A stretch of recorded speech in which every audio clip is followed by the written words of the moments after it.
Today is hot with Japanese data releases, including both inflation rate year-on-year and month-on-month. I'm on the line with experienced Japanese economist Arthur Alexander to discuss his forecasts for the outcomes of these releases. Arthur, welcome.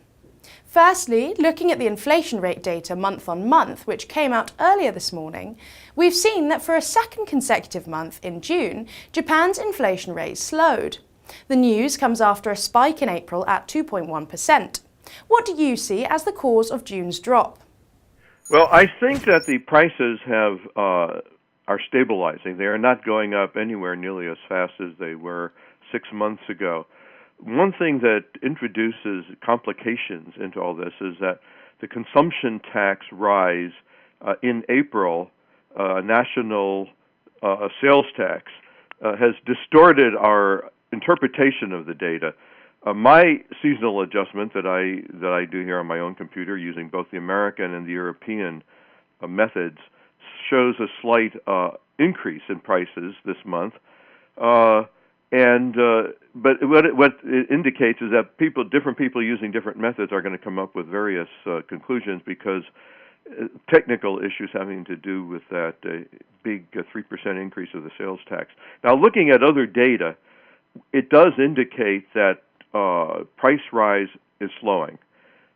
However way you look at it, the University of Tokyo turns out a very interesting daily price index that they get from 300 supermarkets around the country, where they look at all of the transactions by the product codes, and that shows also that the prices have been weak. In fact, in their limited sample of 300 supermarkets, the price level has been falling at a very, very slow rate, but falling in the last few months. So all the data indicate, whether it's seasonally adjusted and nationwide or supermarkets, that the increases that we were getting up until April have really plateaued right now. So we're not back to deflation, but we're not getting the vigorous rate that the Bank of Japan has looked for. In an attempt to break Japan out of years of deflation, the Bank of Japan has set an ambitious 2% inflation target for next year. Do you foresee this as a likely outcome in light of the news we've heard today?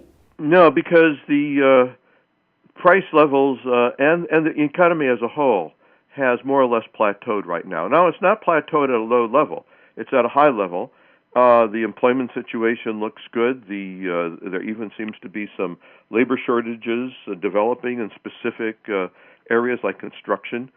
And it is plateauing at a relatively high level, but the vigor that we saw before the price increase in April seems to have gone. And another problem has been weak demand from foreign markets. That looks like it might start to pick up any day now, but we've been saying that for several days. So I'd say that the economy is not booming as it had been, but the sales tax increase really distorted our view of things, our vision, because people went out to buy in the month or two leading up to the sales tax increase, not only households, but companies as well, and investment goods. So coming off that has really clouded how we view the economy. It's just very confusing right now. Japan has seen its energy bill jump as it turned to expensive fossil fuel imports after shutting down its nuclear reactors in the wake of the Fukushima atomic crisis of 2011. In light of this, a Japanese nuclear plant has won preliminary approval for meeting stringent post-Fukushima safety requirements. How do you foresee a gradual return to nuclear energy affecting the Japanese economy? Yeah, the return to nuclear energy should have several very positive short-term impacts. One is that the cost to buyers of electricity and energy is much lower from the nuclear plants than from the older oil-fired or liquefied natural gas plants that they have been expanding or bringing back into use. So in terms of the cost structure of Japanese production, that's a very positive impact. The second positive impact is that imports of oil and liquefied natural gas would go down, leaving Japanese with money in their pockets to buy other things that they would much prefer to buy. And the third thing is that, building on that, is that Japanese consumers will have more money because the price of their energy will go down to buy other things. That said, this process of bringing back online the nuclear plants is going to be very slow. And in the long run, my anti-nuke friends remind me that the overall long-term cost of shutting down nuclear plants is not built into the price structure and cost structure. And as we saw in Fukushima, one disaster can ruin a company.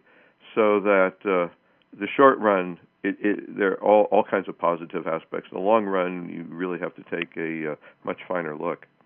Well, thank you, Arthur, for all your comments. That's all we've time for. Have a lovely weekend, but remember to tune back in on Monday for more updates on your trading week. Goodbye for now.